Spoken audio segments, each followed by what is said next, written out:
Hi, community. I am so happy to finally be back. First of all, I was supposed to make this video like last week, but y'all know how things be. But here I am. Hi, I'm so happy that I'm back doing this because this was really my thing. Like, I don't know. I like recording myself. I feel like I can express myself more. I'm still working on this whole stepping out of my shell or my bubble thing, feeling like so shy. But I'm so happy to be back. Yo, this is about to be lit. I'm so fucking happy. So much has changed. How long has it been? Like a year. So much has changed over the past year, good and bad. Kayalore has finally launched. Yes, I'm gonna put my website in the description below so that everybody can check it out. Kayalore, I said Kayalore.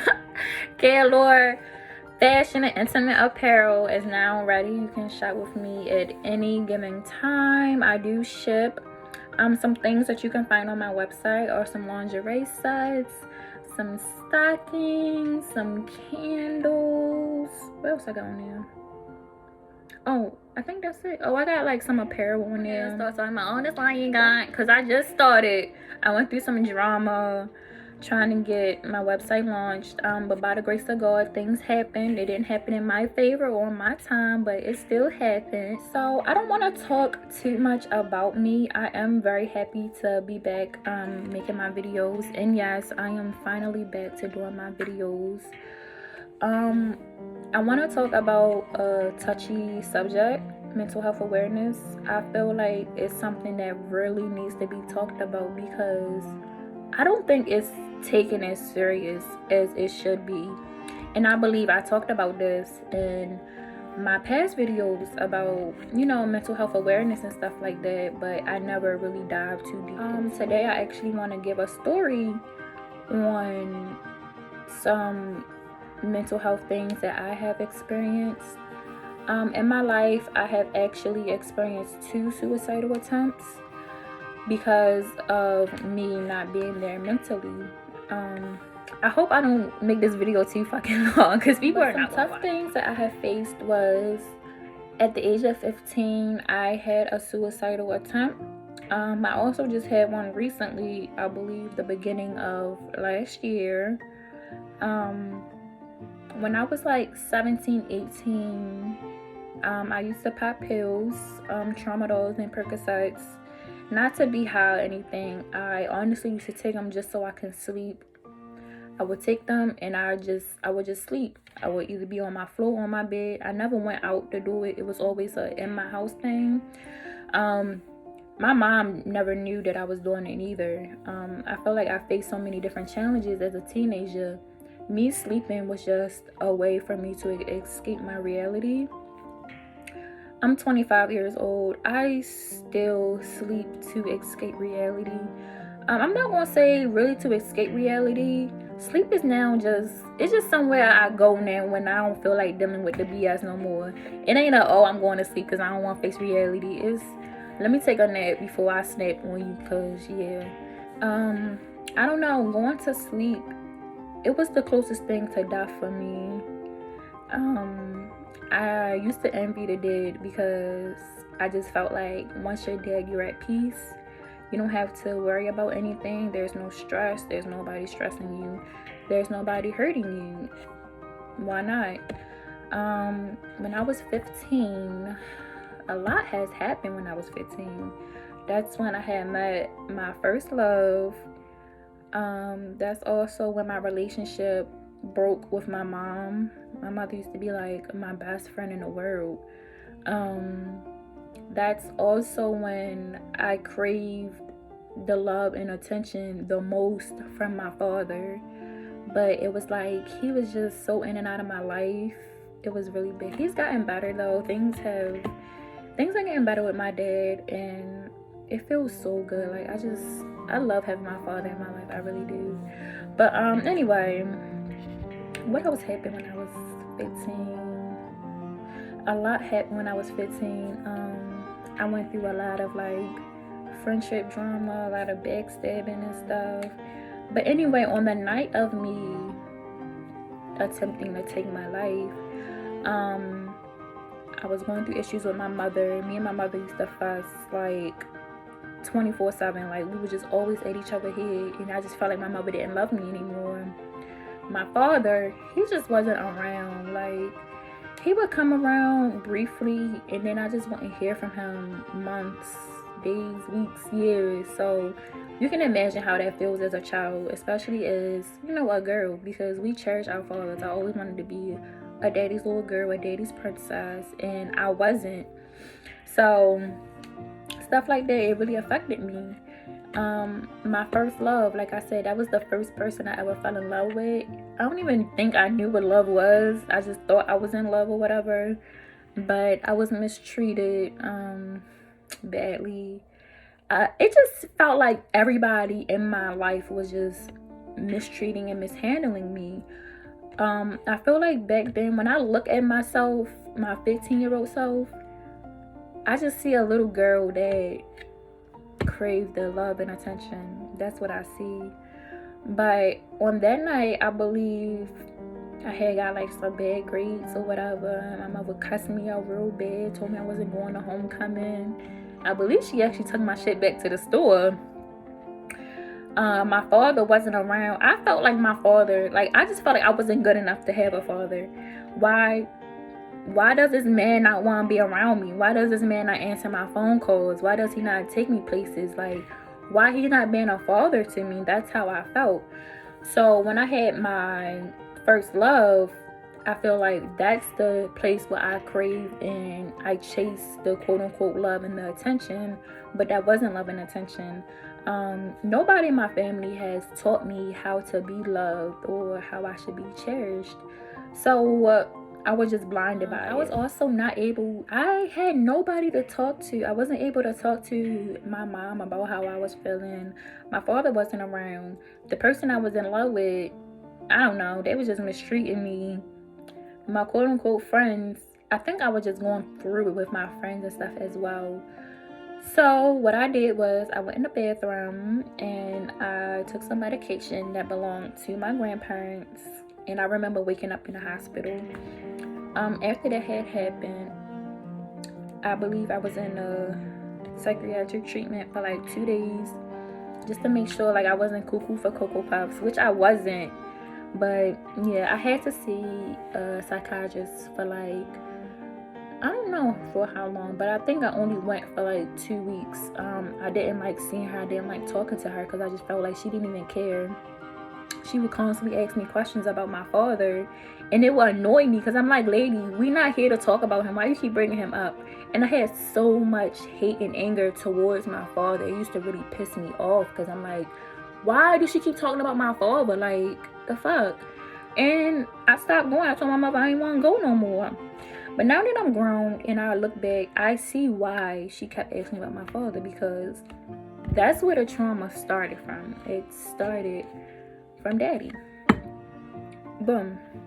My second suicidal attempt, I would say it was probably the beginning of last year or maybe 2 years ago. Yeah, but no, it was 2 or 3 years ago. It was 2-3 years ago, because I was still in a relationship with my daughter's father. When I met my daughter's father, he was everything. It was he was too good to be true, because I was so used to chasing after the bad boys and the hood boys and stuff like that. But he wasn't one of them. He was a gentleman. He had respect for me. I was all for it. I ended up getting pregnant. Totally did not want to be a mom, but he was so happy that I was pregnant. He wanted me to keep it. I'm like, okay, cool. Told my family. My family was actually happy for me. By the age 21, we ended up moving into our own apartment and stuff like that. He didn't want me to work, so I just stayed home, took care of our baby girl. But by me doing that though, I completely lost myself. My fucking world was just completely wrapped around being a mom and being a fiance, because yes, I was engaged at the time. things started to go downhill though. By me feeling how I was feeling every day being a mom, I felt like I didn't have no purpose. I didn't know what I wanted to do with my life, because I'm like, is this all I'm gonna be doing, is just taking care of a child, being in the house all day every day? Our happy ever after began to like erupt like a fucking volcano. The fussing and the fighting started. We both was mistreating one another. Telling somebody things that you have been through in life and then seeing them mistreat you, that don't sit right with me. And that's pretty much what happened when I was in a relationship with my daughter's father. He knew all the trials and tribulations I've been through in life. I told him my deepest, darkest secrets. I expressed to him about my molestation and all of that. And I just thought he was going to love me. I thought he was going to take everything away. He was going to be my Superman. But that wasn't the case.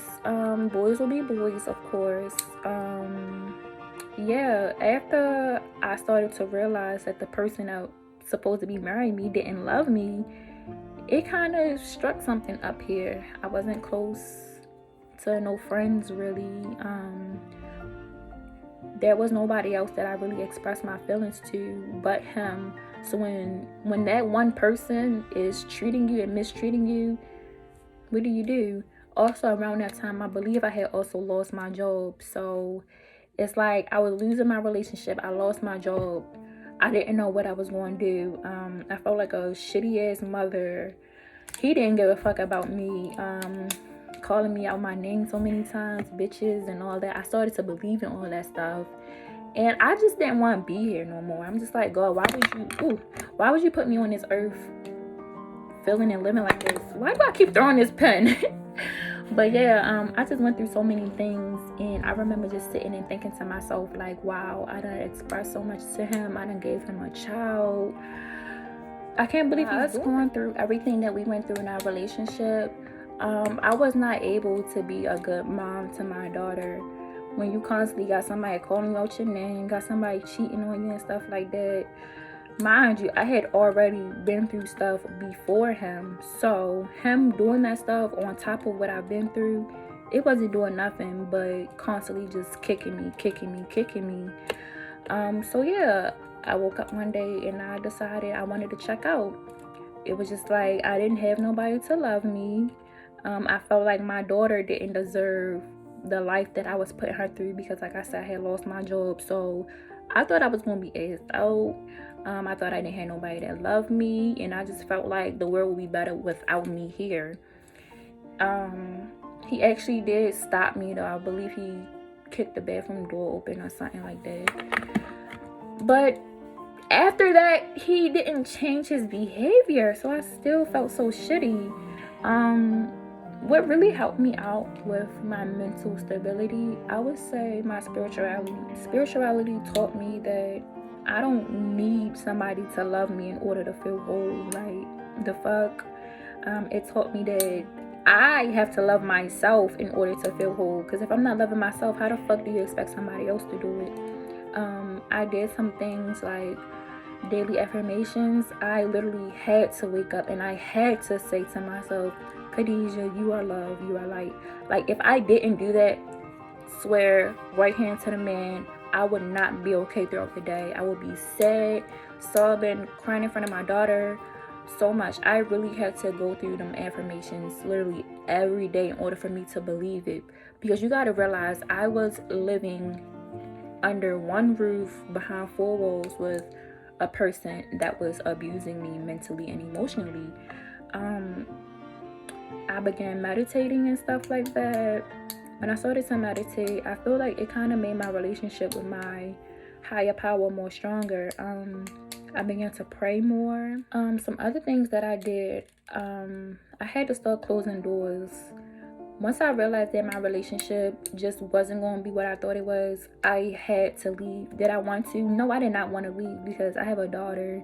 I did not want to be another statistic that my daughter is growing up without a father and all that shit. But At the end of the day, I realized, like, in order for this little girl to have a good life and stuff like that, I gotta do what's best for me. If I stay in this relationship, it's gonna hurt her. It's not helping her. So yeah, that's some stuff that I did. I also stopped hanging with certain people, stopped talking to certain people. I had to unfollow certain shit on social media. I also had to start eating right. Yeah, stuff like this, it does help with mental health. I don't believe in the whole taking medicine and shit like that, because I feel like that shit drives your mental stability downhill even more. Now that I can look back at my suicidal attempts, it really saddens me, because it makes me think, what if I would have succeeded doing that stuff, especially when I was a mother. I realized how selfish of a decision that was, because I had somebody else I was living for. I wasn't just living for myself. I had a daughter. Me leaving, who's going to take care of her? Granted, yes, I had family, but I don't give a damn what nobody say. Ain't nobody want to take care of your child like how you take care of your child, and that's just that. My daughter, I'm not gonna lie, she really has a lot to do with my mental stability as well. I can say that spirituality helped me, which it did.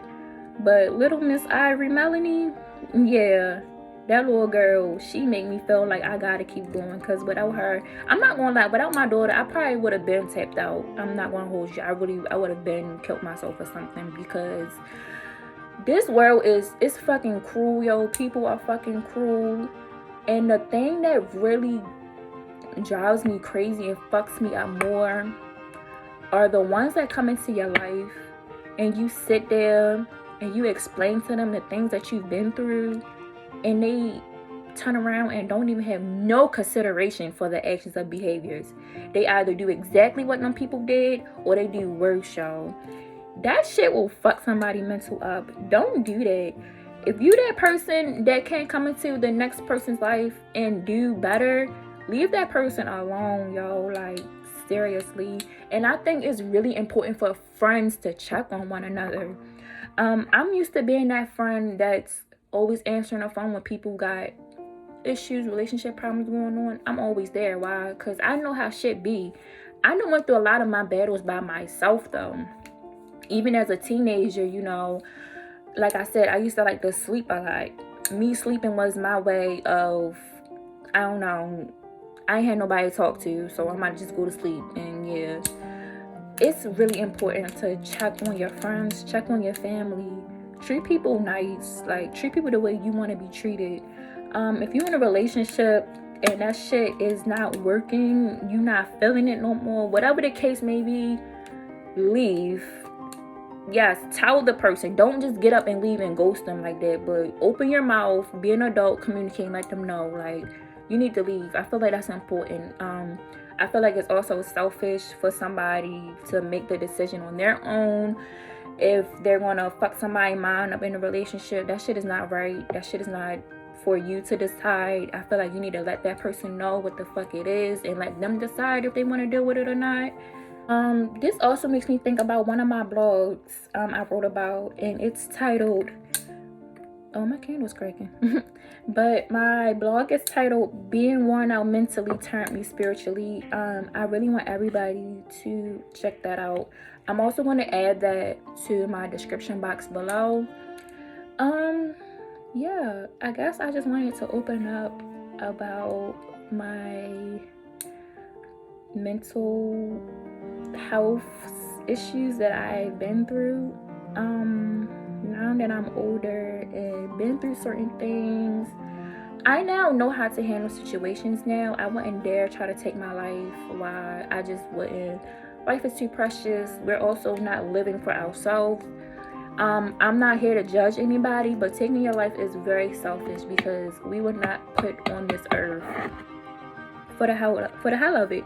You was put on this earth to serve a purpose for somebody else. You don't know what it is, but that's just what it is. So taking your life, you're taking something from somebody else. my inbox is always open. My inbox, DMs, email, whatever, I'm always open for anybody who is going through anything. Because I've been there. I never had nobody that I felt like I can genuinely go to. Everybody that I did go to either talked about my shit or threw the shit in my face. So that's why I don't really talk to people about shit anymore. I feel like we shouldn't even live life like that. That's how the whole mental stability shit start, when you can't open up about stuff. And I really hate how society is today, especially with this older era. They feel like this younger era is weak or whatever, but they fail to realize shit changes over time. So however you was treating men back then, you can't treat men like that today. Men need to know that it's okay for them to cry. They need to know that there is somebody out there that cares about their feelings. They do need to know that they have a shoulder to cry on, like, and not just men, black people, period. Because I feel like with our race, we don't have enough help out there. When we get to the crazy stages, they want to throw you in a mental institution or throw you on medicine and stuff like that, when it can just simply start from a fucking conversation, changing different life mechanisms that you're doing. Like, it's just so much that we can do to prevent this. I just want people to really be mindful of mental health, because the shit is real. I'm working on my mental each and every day. I feel like I was so wrapped around other people, I never took the time to wrap around Khadijah. I'm a mom, I'm a sister, a girlfriend, a granddaughter, a daughter. Like, I just play so many fucking roles in life that I feel like I don't ever have the time to just sit and just think. But now I make the fucking time. Like, boundaries, that's the word I'm looking for. Boundaries. You gotta set boundaries as well. Setting boundaries also helped me with my mental stability. There was a time when I was never able to say no, but now I would tell a motherfucker no quick, fast, in a heartbeat, because my mental stability is what's important. I'm also running a business, so if I can't run my business, that means my daughter can't eat. But yeah, that's all I have for right now. I swear to God, I hope this was not too long. I really hope I was able to touch or help at least just one person. Just one. Like, that's it. But yes, like, share, subscribe. My website will be in the description. I will also add my blog. My YouTube channel is also under construction right now because it's just me. I'm trying to run K-Allure website. I'm trying to run my YouTube channel. I still gotta sew. It's just so much. But yes, look out for some more videos because I'm back and I'm better.